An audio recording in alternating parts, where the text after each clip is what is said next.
So this side was only driven once from the side we're on. We can see suckers on the opposite side were not removed, but weeds were very well removed almost throughout. Here, another guy. It's not completely removed, but it was cut off. Here, cut off. You see, it does not strip the bark to the point where it damages, but it peels off some of the old bark, which I think is beneficial in terms of mealybug mitigation, if you should have that problem.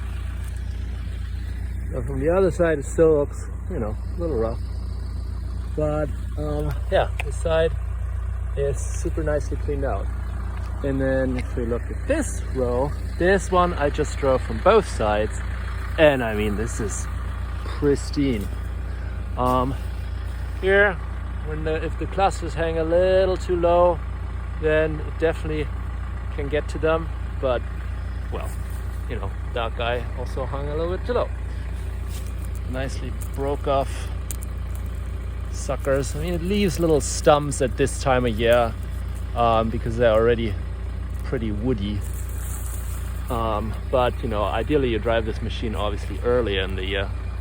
Yeah, and I mean, look at this. This is just like awesome. You can see there one part of the drip line hung a little bit too low, and then it caught it, but it didn't chew it up. It didn't break it. It may have broken an emitter, so that needs to be checked. But if you keep your drip lines nice and taut and high enough, though this is really just barely above the machine. So what's this? This is that's about at, so my foot is pretty much exactly 12 inches.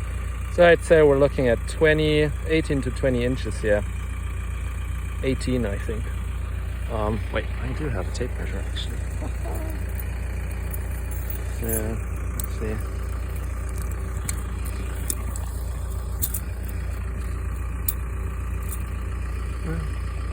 Well, 20 inches. Yeah. Yeah, so that works fine. If you get another 1 or 2 inches, you're totally on the safe side then. But yeah, I mean, this machine is awesome.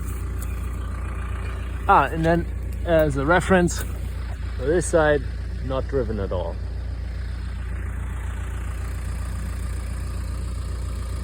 Driven from two sides, not driven at all, driven from one side.